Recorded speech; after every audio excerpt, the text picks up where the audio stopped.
Sa puntong ito, alam na ng lahat na ang Strait of Hormuz ay mahalagang bargaining leverage ng Iran.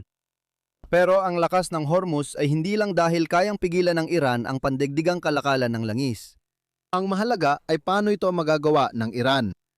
Ito ay tungkol sa dynamikang pakikipagtawaran na hindi pa natin napag-usapan sa 4 na taon nating magkasama. Isa ito sa mga dahilan ng pagsisimula ng sigalot sa Iran. Ito ay nagpapakita ng problemang maari nating maranasan sa malayong silangan kung nais nating muling masangkot sa mas malaking digmaan sa mundo. Kaya bilang panimula sa ating paglalakbay ngayong araw, sisimulan natin sa pagtalakay ng tinatawag na proposal power at kung paano nagkakaroon ng kasunduan ang mga estado batay sa iba't ibang alternatibong maaaring pagpilian. Pag-uusapan natin kung paano ang balanse ng proposal power ay maaaring magtakda kung hahantong sa digmaan ang pagbabago ng lakas militar. Sa huli, titignan natin kung magagawa ng Taiwan ang hindi nagawa ng Iran para mabawasan ang problema. Simulan natin sa pangunahing problema ng negosasyon. Ngayon, alam mo nang ang gastos ng digmaan ay nagtitiyak ng mga kasunduang katanggap-tanggap sa magkabilang panig, batay sa inaasahang resulta ng labanan tulad sa Ukraine o Iran. Madalas nating hindi na pag-uusapan kung alin sa mga kasunduan ang tunay na napagkakasunduan ng mga panig. Mahirap sagutin ang tanong na yan. Maraming pagpipilian at may malalaking epekto sa hatian depende sa kung alin ang pipiliin. Tama, may nagtanong tungkol sa problemang ito nang humingi ako ng mga paksa para sa bagong serye ko sa Lines on Maps Extra. Ang tamang sagot ay kailangan ng higit 8 minuto kaya nandito tayo ngayon at walang importanteng detalye ang mawawala. Sa madaling sabi, kung ikaw ang nagpanukala ng paghahati, maganda ang buhay mo. Siyempre, kung pipiliin ng Russia ang itim na linya o digmaan, mas mainam na ang itim na linya kaysa digmaan. Pero mas maganda ito kaysa sa alternatibo para sa Ukranya. Ang paggawa ng panukala sa ganitong konteksto ay hindi nangangahulugang magguguhit ka lang ng linya sa mapa at ipapadala yon sa kalaban. Ito ay ang kakayahang magbanta ng kapani-paniwala na kapag hindi tinanggap ng kalaban ang iyong alok, ang natitirang opsyon nila ay magsimula ng digmaan. Narito ang madaling paraan para makamit yon. Isipin mo ang pinag-aagawan ay ang teritoryo sa gitna ng inyong mga kabisera. Pagkatapos, maari mong paatrasin ang iyong mga tropa pabalik sa isang tiyak na linya. Iyon ang nagiging de facto alok sa kabila. Pwedeng kunin ng kalaban ang lahat ng lupa hanggang doon. Pero kapag lumampas sila doon, may tripwire force na agad na magpapasimula ng labanan. Kaya ito ay alinman sa linyang iginuhit o digmaan. Katulad lang ito ng tripwire force sa mas malawak na konteksto. Ayaw mo mangyari na basta papasok ang kabilang panig sa pinag-aagawang teritoryo at magkaroon ng de facto na kontrol dito nang hindi naguudyok ng isang magastos na digmaan. Ibig sabihin, pinoprotektahan ng tripwires ang proposal power ng Estado. Ito rin ang dahilan kung bakit may dahilan ng Ukraine na maging optimistiko sa magiging anyo ng pinal na kasunduan nito sa Russia. Kontrolado ng Ukraine ang nais makuha ng Russia. Sa kabila ng ingay ng media tungkol kung sino ang may kontrol sa mga alok sa Moscow. Sa huli, maaring tukuyin ng Ukraine ang mungkaing paghahati sa pamamagitan ng paglalagay ng sundalo sa tamang linya. Maaring hindi kasing ganda ng Enero ng 2022 ang huling kasunduan, ngunit isa pa rin ito sa pinakamahusay na alternatibo ng Ukraine na kayang kumbinsihin ang Russia na tumigil. Paalala lang, may video ako sa pangalawang channel tungkol sa crisis bargaining theory kung hindi ka pamilyar sa mga linyang ito.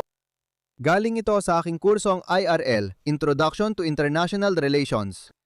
At sa totoo lang, nagdulot yon ng malaking problema para sa akin na tinulungan akong lutasin ng sponsor ng video ngayon, Chat LLM ng Abacus AI. Kita mo, hindi scripted ang mga video na yon. Pwede kong gamitin ang audio processing tools para makakuha ng transcript, pero kadalasan hindi organisado ang teksto. Hindi eksakto ang gusto kong ibigay sa mga estudyante bilang kanilang mga nakasulat na materyales sa pag-aaral. Ipadaan na lang ito sa LLM para ito na ang maghati ng mga pangungusap sa tamang talata, tama? Hindi ganon kabilis. May ilang modelo na piniling isulat muli ang teksto na parang ibang lektura na ito. Iyan ang maganda sa Chat LLM. Isang subscription lang, may access ka na sa lahat ng major na serbisyo. Claude Opus, Grok, Gemini Pro, ChatGPT, DeepSeek at marami pang iba. Kaya kung hindi ko nagustuhan ang sagot ng isang modelo, pwede lang akong mag-click papunta sa susunod. Kasama rin sa Chat LLM ang paggawa ng larawan mula sa Flux at Nano Banana at paggawa ng video mula sa Sora at Kling. At sa pagpunta sa chatllm.abacus.ai/linesonmaps, unang buwan, $7 lang, tapos $10 bawat sumunod na buwan. Kaya, maraming salamat muli sa Chat LLM ng Abacus AI sa pag-sponsor ng video natin na yon. Bumalik tayo sa Iran. Ang mahalaga sa Strait of Hormuz ay may de facto na proposal power ang Iran dito. Hindi kailangang humingi ng paintulot sa Washington ang Tehran para maningil ng toll. Pwede lang nilang i-anunsyo na may toll system na at lahat ay kailangang magbayad o malagay sa panganib na mapasabog. Malinaw na tututulan ito ng Estados Unidos. Pinapalagahan ng US Navy ang kalayaan sa paglalayag para sa lahat at bawal ang paniningil ng proteksyon sa mga likas na daanan ng tubig. Mga daan ng tubig na gawa ng tao? Sige, bahala kayo. Pero ang Hormuz ay bigay ng Diyos at anumang toll dito ay parang buwis sa pandaigdigang kalakalan. Sinisira nito ang isa sa mga pangunahing haligi ng pandaigdigang kaayusan na ipinangako ng mga alyado na itaguyod bago matapos ang ikalawang digmaang pandaigdig. Ang kakayahan ng Iran na mag-isang magtangkang magpataw ng toll ay hindi nangangahulugang magtatagumpay sila sa plano nila. Maaring tangihan ng Estados Unidos ang panukala at magsimulang bombahin. Ang kapangyarihan sa paggawa ng panukala ay hindi nangangahulugan na ikaw ang magtatakda ng huling hatian sa pagitan ng mga panig. Ibig sabihin lang ito ay maaari mong subukang ipatupad ang isang sistema kahit walang direktang pakikipagtulungan mula sa kabilang panig. Hindi ibig sabihin ng sitwasyon sa Hormuz na kontrolado ng Iran ang lahat ng kapangyarihan sa paggawa ng panukala. Halimbawa, kontrolado ng US ang pandigdigang sistemang pang-ekonomiya kaya kayang ibikta ng Washington kung gaano kalaking bahagi nito ang pwedeng salihan ng Iran. Ngunit ang bahagi ng kapangyarihan sa paggawa ng panukala na nagmumula sa Hormuz ay nangangahulugan na mas may kontrol ang Iran kung saan mapupunta ang kasunduan sa loob ng saklaw ng negosasyon. Dahil dito, nangangahulugan nito na mas makakakuha ang Iran ng mas kaakit-akit na bahagi ng pinag-uusapang benepisyo sa anumang napagkasunduang kasunduan. Sa mas malawak na pananaw, parang puro benepisyo ang may kapangyarihang gumawa ng panukala. At sa katunayan, sa napakaraming posibleng paraan ng pagdidisenya ng negosasyon, napatunayan na sa matematika na walang mas mainam na paraan para makipagnegosasyon kundi ikaw ang nag-iisang gumagawa ng panukala. Ang mga alternatibo ay magbibigay lang ng kapangyarihan sa pakikipantawaran sa kalaban mo nang wala namang tunay na benepisyo para sa'yo. Sa totoo lang, ang papel na yon ay naisulat noong ako'y nasa grad school pa, kung saan ang unang may akda ay isa sa mga tagapayuko sa disertasyon at ang pangalawang may akda ay isa sa mga kasabayan ko sa Rochester. Nililimitahan ni Nafe at Kenkel ang tanong sa isang set ng negosasyon sa isang yugto lang na walang inaasahang pagbabago sa balanse ng kapangyarihan sa pagdaan ng panahon. Sa kasamaang palad, may kakaibang nangyayari kapag nagbago ang kapangyarihan mula ngayon hanggang sa inaharap. Halimbawa kung sakaling makabuo ng mga sandatang nuklear ang Iran. Ipakikita ko ang problema sa pinakamatinding kaso kung saan kontrolado ng Iran ang pagbuo ng panukala. Sa inaharap, kapag ganito ang balanse ng kapangyarihan, hahatiin ng Iran ang pinag-aagawang bagay sa paraang tatanggapin ng Estados Unidos.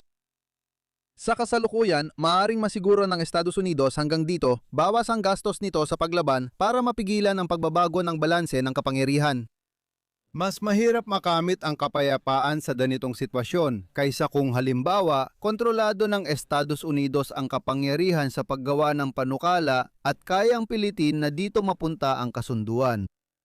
Kahit magbigay ng malaking konsesyon ng Iran na lampas sa inaasahan ng Estados Unidos, maaaring hindi pa rin ito sapat para tiisin ng Estados Unidos ang pangmatagalang epekto ng pagbabago ng balanse ng kapangyarihan.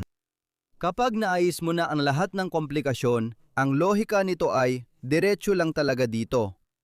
Ang kapangyarihang magtakda ng panukala na ibinibigay ng Hormuz ay nangangahulugan na sa huli, tiyak na makakakuha ng magandang kasunduan ang Iran para sa sarili nito sa pangmatagalan. Ibig sabihin, makakakuha ang Estados Unidos ng mas hindi ka nais-nais na kasunduan kaya hindi tinatanggap ng Washington ang paglakas ng Iran. Maaaring ito ang dahilan kung bakit tayo nagkaroon ng sigalot sa simula pa lang. Mas gusto ng administrasyon ni Trump na lumaban kaysa harapin ng US ang matagalang epekto ng Iran na may sandatang nuklear basta't hindi kailangan magpadala ng sundalo sa lupa. Ngayon, maaari na tayong tumigil dito. May natutunan tayong maganda tungkol sa kapangyarihan ng panukala at nakita natin ang hindi ganoon kadiretsong pangalawang epekto kapag may pagbabago sa lakas militar.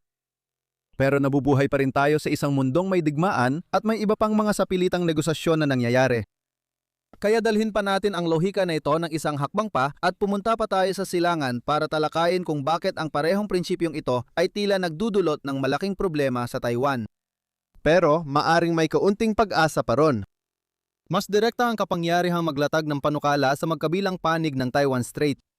Mahalaga sa Beijing na mabawasan ang soberanya ng Taiwan. Kadalasan, Taiwan ang nagtatakda kung paano ito gumagana maliban kung may pagsalakay ang PLAN.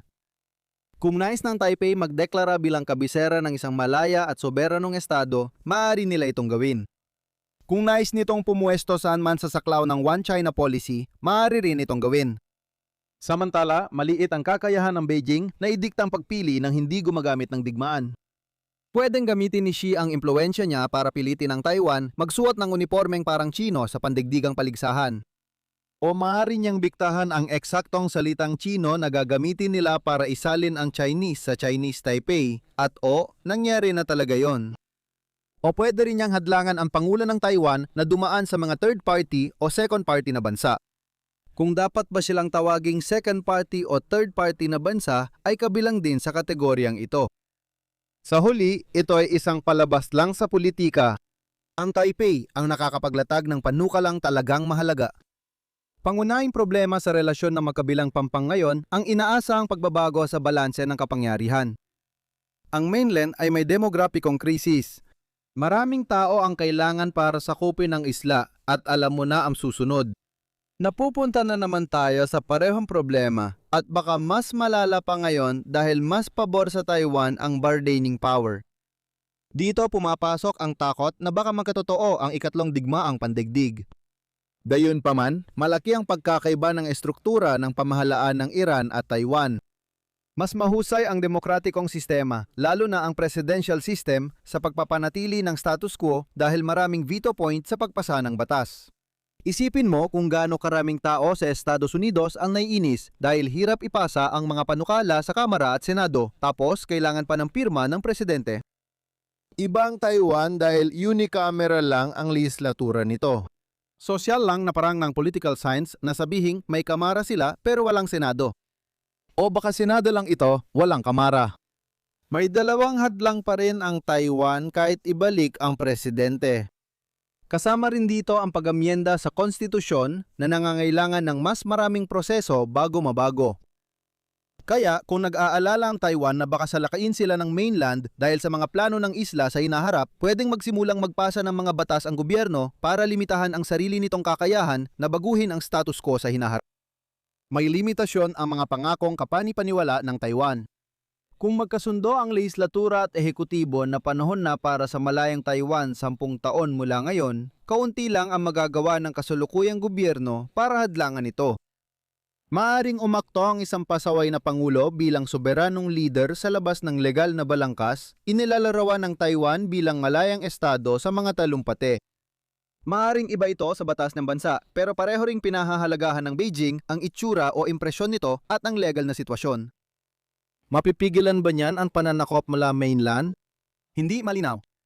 Kahit kontrolado ng Beijing ang mga panukala, pwede pa rin magdulot ng digmaan ang nagbabagong kakayahang militar. Kaya, hindi sapat ang mga demokratikong institusyon para solusyonan lahat ng suliranin natin kaugnay ng preventive war. Pero mas mabuti pa rin ito kaysa sa isang autokratikong sistemang institusyonal kung saan isang tao lang ang pwedeng magbago ng isip at biglang baliktarin ang lahat ng umiiral na pulisya. Ano ang mga pangunahing aral natin na yon?